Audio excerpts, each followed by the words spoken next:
நாதன் தாழ் வாழ்க, இமை பொழுதும் மின்னெஞ்சில் நீங்காதான் தாழ் வாழ்க. ஓம் நம சிவாய, ஓம் நம சிவாய, ஓம் நம சிவாய. குரு வாழ்க, குருவே துணை. அனைவருக்கும் வணக்கம். நான் உங்கள் சங்கீதா ராம்குமார். சனி பயிற்சி பலன்கள் 2025 எப்படி இருக்குன்னு சொல்லி பார்ப்போங்க. சனி பகவான் நீதியானவர், நீதிக்கு பெயர் போனவர், நேர்மையானவர்.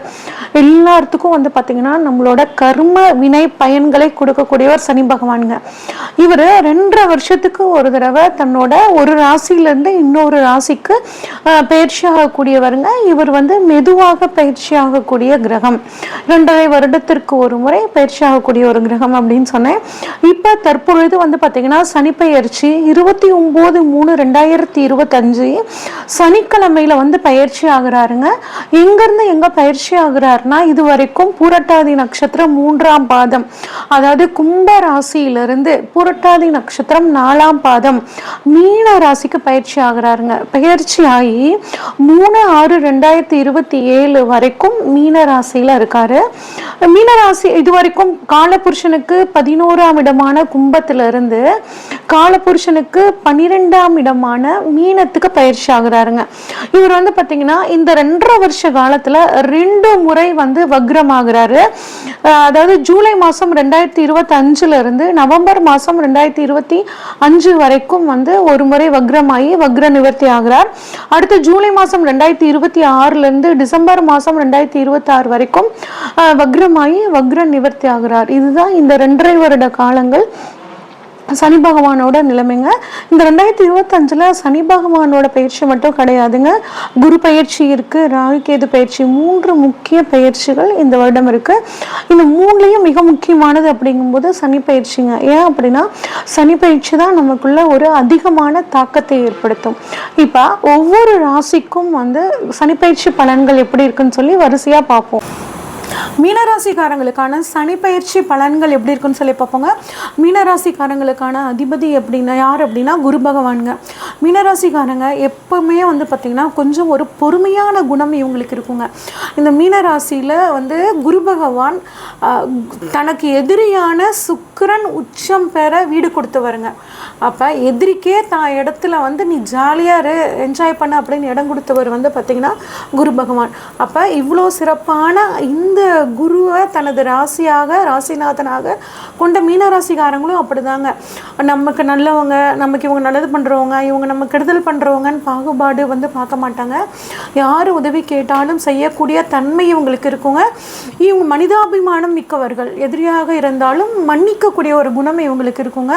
புதன் இவங்க ராசியில் நீசமாகறனால ஒரு சில சமயம் ரொம்ப யோசித்து தவறான முடிவு எடுத்துட்டு அதனால் கஷ்டப்படுவாங்க. இந்த ஒரு விஷயம் மட்டும் இவங்க மாற்றிக்கிறது நல்லதுங்க.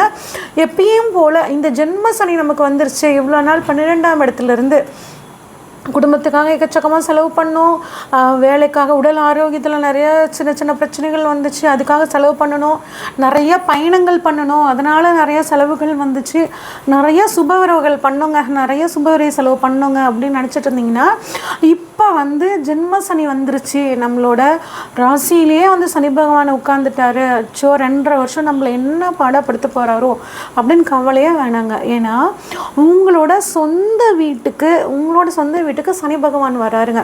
அப்படிங்கும்போது அதுவும் குருவோட வீட்டில் சனி வரும்போது அவ்வளோ கெடுதல்கள் பண்ண மாட்டாருங்க, கொஞ்சம் குறைச்சி தான் பண்ணுவார்.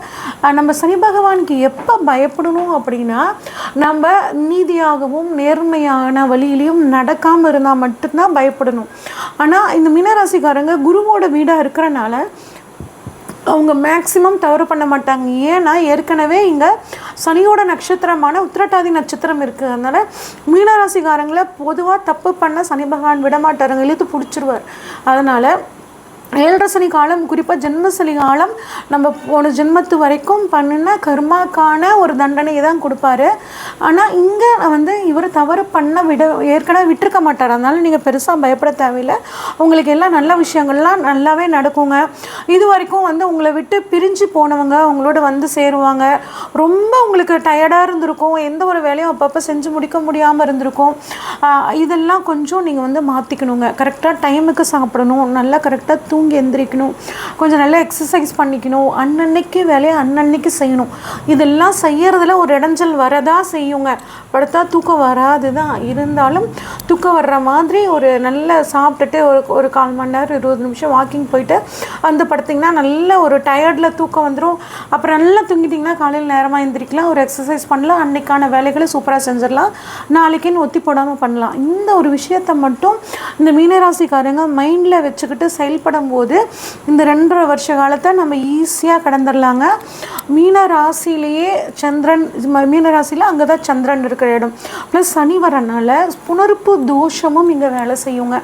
அப்போ கணவன் மனைவி குடும்பம் இந்த விஷயத்தில் கொஞ்சம் நீங்கள் கவனமாக இருக்கணுங்க. லைஃப் பார்ட்னர்கிட்ட கொஞ்சம் விட்டு கொடுத்து போங்க. அவங்க என்ன சொன்னாலும் நீங்கள் வந்து அவங்க சொல்கிற விஷயங்கள் கரெக்டு தானே அப்படின்னு சிந்திச்சு கரெக்டாக இருக்க பட்சத்தில் அந்த விஷயத்த நீங்கள் வந்து செயல்படுத்துறது ரொம்பவே நல்லதுங்க. அதே மாதிரி இப்போ தான் எங்களுக்கு புதுசாக வந்து கல்யாணம் ஆக போகுதுங்க, ஒரு என்கேஜ்மெண்ட் எங்களுக்கு முடிஞ்சிருச்சு அப்படின்னா உங்களோட அந்த பார்ட்னரோட ஃபினான்ஸோட பொழுதுனிக்கும் வந்துட்டு ஃபோன் பேசிகிட்டே இருக்காதீங்க. அப்புறம் எதையாவது ஒன்று பேச போக ஏதாவது ஒரு பிரச்சனை வரதுக்கான வாய்ப்புகள் இருக்குது. தயவு செஞ்சு பேச்சில் கொஞ்சம் கவனமாகவும் நிதானமாகவும் இருக்கிறது நல்லதுங்க. சனி உங்கள் ராசியிலே சஞ்சரிக்கிறனால ஒரு ப்ளஸ் என்ன அப்படின்னாங்க, உங்களோட திறமை இப்போ தான் உங்களுக்கு வெளியே வரும். நம்மக்கிட்ட இந்த திறமை இருக்குது, இந்த திறமையை நம்ம வந்து வெளிக்காட்டும் போது நம்மளுக்கு வந்து எல்லா விதமான நன்மைகள் நடக்கும்னு உங்களுக்குள்ளே இருக்க திறமையை வந்து நீங்கள் வெளியே கொண்டு வருவீங்க. அதுக்கான ஒரு சூழல் உங்களுக்கு வந்து ஒரு சூழ்நிலை அமையும், கட்டாயம் அதை பயன்படுத்திக்கோங்க. 1, 7, 10 தொடர்பு இருக்குங்க. 1, 7, 10 தொடர்பு இருந்ததுன்னா அடுத்தவங்க ஒருத்தர் வந்து உங்கள் தொழிலில் முன்னேறத்துக்கான ஒரு வழிமுறைகளை உங்களுக்கு சொல்லி கொடுப்பாங்க. அதை வச்சுட்டு தொழிலில் ஒரு நல்ல முன்னேற்றத்தில் நீங்கள் வந்து போகக்கூடிய ஒரு அற்புதமான காலகட்டமாக இருக்குங்க. அடுத்து சனி பகவான் உங்களோட ராசியிலேருந்து 3ஆம் இடமான கம்யூனிகேஷன் ஸ்தானம், முயற்சி ஸ்தானத்தை பார்க்குறாருங்க. அப்போ முயற்சியை 1 மடங்குக்கு பதிலாக நீங்கள் 3 மடங்கு முயற்சியை கொடுத்தீங்கன்னா கட்டாயம் இந்த ஜென்ம சனி காலத்துலேயும் உங்களால் ஜெயிக்க முடியும். நிறைய தடங்கல்கள் வருங்க, தடங்கள் வராமலாம் இருக்காது. ஆனால் அந்த தடங்களையும் சோதனைகளையும் வந்து சாதனைகளாக மாற்றிக்கக்கூடியது உங்கள் கையில் தாங்க இருக்குது. அதே ஒரு சிலருக்கு பாருங்கள், இஎன்டி ப்ராப்ளம், காது மூக்கு தொண்டை சம்மந்தப்பட்ட பிரச்சனைகள் வரும். அதை வந்து நீங்கள் ட்ரீட்மெண்ட் மூலிமா ஈஸியாக சரி பண்ணிக்கலாம், பெருசாக ஒன்றும் தொந்தரவு வராது.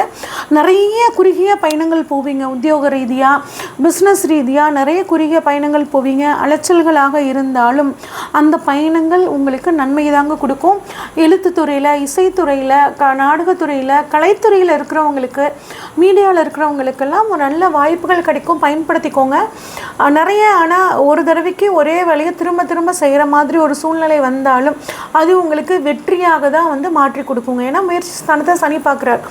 முயற்சிகளை தடைய கொடுத்தாலும் அதில் நீங்கள் எந்த அளவு எஃபர்ட் போடுறீங்களோ அந்தளவுக்கு ஒரு பலனை கொடுக்கக்கூடிய ஒரு அற்புதமான அமைப்பை சனி பகவான் உங்களுக்கு கொடுப்பாருங்க. அடுத்து சனி பகவான் உங்கள் ராசியிலிருந்து 7ஆம் இடத்தை பார்க்குறாருங்க.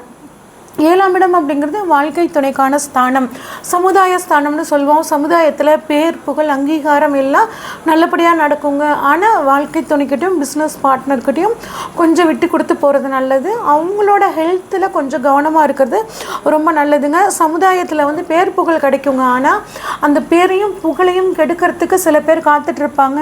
இந்த ஒரு விஷயத்தில் கவனமாக இருங்க. யார்கிட்ட எப்படி பழகணும்னு தெரிஞ்சுட்டு நீங்கள் பழகிறது நல்லதுங்க. அடுத்து வந்து பார்த்திங்கன்னா 10ஆம் இடத்தை வந்து சனி பகவான் பார்க்குறாருங்க, தான் 10ஆம் பார்வையா.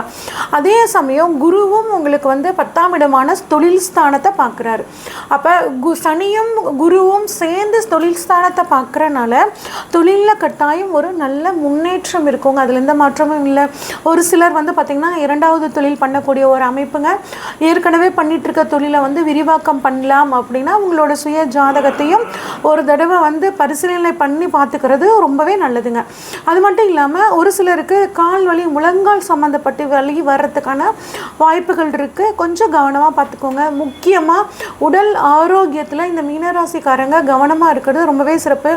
ராசியிலேயே சனி பகவான் வந்து இருக்கிறனால ஒரு சிலருக்கு தலைவலி, கொஞ்சம் டென்ஷன் வர்றதுக்கான வாய்ப்புகள் இருக்குங்க. யோகா, மெடிடேஷன், கொஞ்சம் நேரம் தியானம் பண்ணுறது, மனசு அமைதியாக ரிலாக்ஸாக வச்சுக்கிறது, கொஞ்சம் நேரம் எதுவுமே பண்ணாமல் அமைதியாக இருக்கிறது, அமைதி மனசை எந்த அளவு அமைதியாக வச்சுக்கிறீங்களோ உடலை எந்த அளவுக்கு ஆக்டிவாக வச்சுக்கிறீங்களோ அந்தளவுக்கு இந்த சனி பயிற்சி உங்களுக்கு ரொம்பவே சாதகமாக இருக்குங்க. இன்னும் சனி பயிற்சியை சாதகமாக மாற்றிக்கணும் அப்படின்னா விளையாட்டுத்துறையில் இருக்கக்கூடியவங்க மாணவர்களுக்கு உங்களால் முடிஞ்ச உதவியை பண்ணுங்கள். ராமேஸ்வரமும் திருச்செந்தூர் முருகன் வழிபாடும் உங்களுக்கு ஒரு மிகச்சிறந்த யோகத்தை கொடுக்கும். இது வரைக்கும் நம்ம பார்த்தது ஒவ்வொரு ராசிக்கான பொதுவான பலன்கள் தாங்க. உங்கள் ராசியில் சனி பகவான் எங்கே இருக்காரு, இப்போ உங்களோட ராசியில் இருக்க சனி பகவானுக்கு கோச்சார சனி பகவான் எங்கே இருக்காரு, சனி உங்கள் ஜாதகத்தில் ஆட்சியாக இருக்காரா, உச்சமாக இருக்காரா, நீசமாக இருக்காரா, உங்களுக்கு இப்போ சனி தசையோ இல்லை சனி புத்தியோ நடக்குதா, இந்த மாதிரி எல்லா விஷயங்களையும் பார்த்து தாங்க உங்களுக்கு இப்போ என்ன நடக்க போகுது அப்படின்னு நம்ம ப்ரெடிக்ட் பண்ண முடியும். இப்போ உங்களுக்கு ஏதாவது ஒரு முக்கிய தேவைகள் இருந்துச்சுன்னா, திருமணம், பிஸ்னஸ் இல்லை சொத்துக்கள் ஏதாவது வாங்கணும் அப்படின்னா, இதை பற்றி தெரிஞ்சுக்கணுன்னா ஸ்க்ரீனில் தெரிகிற வாட்ஸ்அப் நம்பருக்கு உங்கள் ஜாதகத்தை அனுப்பிச்சு வைங்க. உங்கள் ஜாதகத்தை டீட்டெயில்டாக அனலைஸ் பண்ணிவிட்டு உங்களுக்கான ப்ரெடிக்ஷன்ஸை சொல்கிறேங்க. நன்றி, வணக்கம். இந்த வீடியோ உங்களுக்கு பிடிச்சிருந்துச்சுன்னா லைக் பண்ணுங்கள், ஷேர் பண்ணுங்கள், கமெண்ட் பண்ணுங்கள். மறக்காமல் தெய்வீக தேடல் சேனலை சப்ஸ்கிரைப் பண்ணிடுங்க. பெல் ஐக்கானையும் கிளிக் பண்ணிடுங்க.